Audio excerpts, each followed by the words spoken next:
We are at the movies with Matt and Ryan again tonight during the NBA Finals. And Matt is frozen right now on my screen, but he's here. I'm not frozen. Well, on my screen you are, moving. but you're here. I can hear your voice, so that's good. Let's get you some new internet. No, I don't think it's I think it's just the Hangouts thing. Yeah, sure. Excuses. But All right. Today we're back with a review for Wonder Woman. Yeah. The latest DC film. This is the first cinematic adaptation of the Wonder Woman character. We have Gal Gadot starring in the lead role, Princess Diana, aka Wonder Woman. The film follows her before she's become Wonder Woman as a princess in the Amazons and a trained warrior, but when a pilot crashes and tells of a conflict in the outside world, she leaves home to fight a war to end all wars, discovering her full powers and true destiny. Yeah. All right, I'm going to start off, Matt. I mean, it was an amazing movie. It wasn't even a superhero movie. I mean, it was. I wouldn't say that. Well, no, it was in a certain sense, but it was more than that, though. It was more. It was very reminiscent of Patty Jenkins said it was like she was channeling like the Richard Donner Superman movies, and you can definitely get a sense of that not only tonally but just through. I wouldn't say the filmmaking as much, but just like through the story and how it developed throughout. There was a very human human element to it, which I think is rarely seen in superhero movies. I think there's a lot of emotional connection. I wouldn't say that. Yeah, there is. What? Matt, come on. Guardians of the Galaxy had a very human element. Logan had a very human element to it. So did this. It's questioning humanity, Matt. People question humanity all the time. Hey. I'm saying that's rare is incorrect when every superhero movie okay. I didn't know what you were saying. I thought you were... Well, that's why you need to listen with your ears and not your butt. Wow. Well, Matt, you immediately you don't let me finish, and you immediately react to what I'm saying. So it kind of because I'm just correcting you. I'm letting the people know that this has been an unordinarily great year for DC for superheroes. For DC, it's rare. I disagree with that too. I think Batman vs Superman did have some emotion, especially with its final third. The movie did build up Superman and Batman's backstory very well. So I'll disagree with that as well. And Man of Steel, while I think it's imperfect, the first half is a very interesting look at who Superman is and kind of the complications of the character.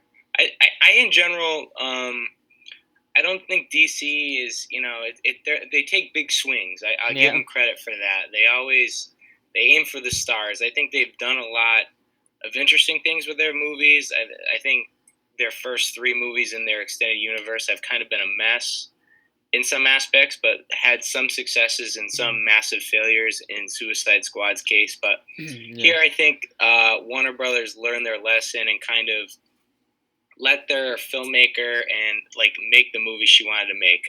Patty Jenkins, who directed Monster back in 2003, I think does a really great job here of creating kind of a superhero throwback, but also developing these characters really well and giving us a great love story at the center here. It's amazing that this movie, this has never happened before. Like a Wonder Woman on the big screen, and we live in the year of 2017, considering there was a big show for 4 years back in the 70s and 80s. So I don't know, it just amazed me. And that was Chris Pine, right? I want to make sure. Yeah. Okay, yeah, that was Chris Pine. It's amazing because he was kind of outshone in this movie, I thought, even though he was really good. Which I don't think a lot of people expected that. I think Gal Gadot stole the show. I don't know. I think they're both equally great in the movie together. I think it's the pair of them that really shine. I don't think one of them really outstages the other. I think the movie does a good job of giving Gadot a fairly, giving her a role she can play well. I'm still not convinced of her as being a great actress, but playing the kind of fish out of water role, she's very, cute and infectious in it, and that she lands a lot of laughs. She has cute. A lot of presence in the role. I think as an actress, she's continuing to improve. I mean, in Batman vs Superman, she was kind of whatever. I'd say the same with a lot of the movies she's been in so far, but here she showed some nice improvements. Yeah, people had doubts, you said, but I mean, she was definitely charming. I mean, not only with her looks, obviously, but just like everything she did in the movie. Like, she had some good jokes. She was genuine. I mean, she had a really good performance, and I think of a surprise performance too.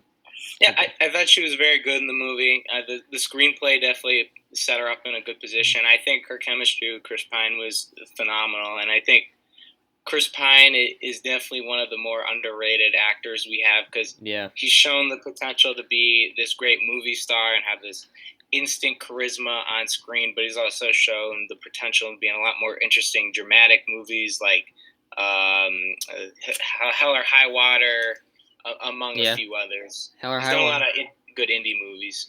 Fantastic movie. Saw that. My favorite of last year. Um, the action scenes in this film were amazing too. Like it was like I wouldn't expect war scenes to be this well shot in a superhero film like this. I don't know. Like the war scenes were pretty amazing. I thought. Yeah, I definitely think I love there's a certain scene towards the middle that I think is the center stage of the movie, and it's really a fantastic moment. Definitely among one of the more memorable moments in a movie this year. I definitely think Jenkins takes some of Zack Snyder's kind of slow motion approach to the Yeah. action scenes, but I think that bodes well for a lot of moments because the intricacies of the choreography it helps you kind of see all of the great detail and the acrobatics and all of Yeah. that. So I think the action here for the most part is very good. I'll touch on later where I think it didn't really shine as much, but Oh. I'll save that for later. Wait. What? I thought every action scene was great. I think I think even the. I'll get into it more later, but I think the third act Oh. it gets a little too bombastic, but we'll touch on that later. I want to stay positive. I like this. Yeah, movie. no, yeah, no. I really have nothing, not much wrong with it, to be honest. I mean, I came in. I mean, I saw the reviews. It got like a 94 on Rotten Tomatoes, which I was a little shocked about that it got that high. But yeah, I mean, it outshone any expectation I had for the movie. I mean, and I'm a fan of DC. I mean, like obviously, The Dark Knight's my favorite superhero movie of all time, but I mean, they've obviously they dropped the ball at Suicide Squad. But I mean, this was the movie I think that got them back on track, and I think they could compete with Marvel if they keep this up. I just think it's about whether they give their filmmakers Yeah. reign, like in space, to make the movies they want to make. Because both Batman vs Superman and Suicide Squad were noticeably edited in post production, with Batman vs Superman later receiving a director's cut, which almost was unanimously better received than the theatrical cut. So I think they've learned their lesson and are kind of backing up a bit and just letting their filmmakers make the movies they want to make. Yeah. I also think Patty Jenkins is just a very talented filmmaker. Yeah. And brings a fresh perspective. I mean, we really don't have a lot of female directors making superhero movies. And I believe Wonder Woman's debut this weekend was actually the highest debut ever for a female director. So yeah, it was crazy. That's a major accomplishment, and props to her for that. Yeah, I was crowded in the theater I was in, but I think it's amazing how you could bring a character like introduce a character to the big screen and keep the movie so focused and like it was 2 hours and 20 minutes, but it didn't feel that long, and like it's hard to really bring a character that's never been on the big screen to life and really show all the intricacies that the superhero has, and just like I thought it was just very well done by the director to not just like go off on like and like waste time. Like she didn't waste any time. The pacing is very strong and the script is very focused, and in the end the film does wear Wonder Woman's ideals on its sleeve. It's about hope and optimism, and compared to a lot of DC superhero films, that's definitely a step in another direction, but it works well for this movie. Yeah, no, yeah, it was phenomenal. Yeah, very well done, and there's probably gonna be another one. But was there any? I mean, do you want to get into the action thing, or because I was gonna ask a question, but yeah, I really like the first two halves. I think it does take a little bit of time getting going. The stuff in Amazon, I don't think was quite as engaging as when it gets into the movie. But I also thought the third act definitely stumbles a bit. We get a twist that I kind of saw coming, and it just the scene it turned it back into Batman vs Superman or Man of Steel with this very big and kind of CGI heavy action scene that it didn't really fit with what the rest of the movie was. I think everything else was just so seemingly grounded and more human to have this very CGI new sequence. At the same time, the sequence it didn't take my grade on that much because I think it did include a lot of the heart and humanity of the movie, but the sequence itself I don't think was as cohesive with the movie as the rest of the action sequences were. And I just thought it was ugly to watch because it's just a mess of CGI and all that. I disagree. That was going to be my argument. They still had that human element in during that scene. But I think the movie in general doesn't have a lot of like random action scenes. Like it does stay grounded, like you said. So I was fine with having a big action scene at the end because it didn't there wasn't so many of them. Like there was only a couple. I get the ending. You're gonna have a big action scene, but just how the scene was and how it's just this devastation of the whole area, and when the whole movie was about almost this anti-war message in a lot of ways, just have all this destruction. It just didn't feel very cohesive with what the movie was trying to be. And I just, like I said, it was an ugly sequence to watch. The final action scene should be, all the tension is heightened up. Everything is more heightened. It should be the most engaging. But when it just turns into a CGI clusterfuck, it's just like, it loses me. It loses me. And I think it just wasn't as strong as the rest of the movie. That's harsh. I know you say the destruction and everything and how it's an anti-war movie, but I think there's kind of a realization at the end for Wonder Woman about, it's hard to avoid destruction and it's going to happen no matter. That was the realization, Matt. That's what I think. No, I get okay, obviously, but at the same time she's endowing this hope and peace, and even though destruction is going to get in the way, in the end, love and hope and all that, those forces overcome that. That was ultimately the message. Yeah. I mean, they felt I thought the ending itself was kind of stupid, too, with her jumping out the window and all that. That was a little corny. But yeah, whatever. The movie, it's a very good movie. Would I call it great? Yes. I don't know, but it's a very good movie, and I enjoyed it immensely. Definitely will be among this summer's best movies. I almost cried. I got a little teary. I'm not gonna lie, but it's just there's still obvious flaws there that hold it back from being, among the Logan, Get Out, Lost City of Z range for me. But I think this movie it has a wider fan base than just like the diehard superhero fans, DC fans. Well, and I think that helps. I think that helps the movie having that. I think every superhero movie at this point is big. It's rarely do superhero movies open with under $80 million. Yeah. I mean, even Doctor Strange made $85 million. It's just what the brand is at this point. It's just at an all-time level where it's pretty much the most popular genre in film today. Yeah. So I think that's the case with every superhero movie. Yeah. Well, those are usually the biggest mainstream movies, especially in the summer. So, but there's a lot of good ones though. I mean, we're I don't know. This year has been an extraordinary year for probably the best year the genre has seen. Yeah. To be honest, so just between Logan and Guardians, Lego Batman, and even Captain Underpants, which we'll have a review coming out for soon.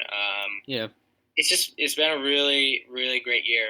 Yeah, I know. I was looking at my top 10. I haven't seen as many as you this year, but because of transportation restraints. But I was looking at my top 10, and I have like 4 superhero movies. They're not 4, but like 3 at least in my top 10, which is pretty amazing, I think. I mean, it's only June, but still. I didn't think that I also want to give credit to the Indie Darling Slight, which I didn't get to see, but that also got very good reviews and was a much different take on the superhero genre. So, yeah.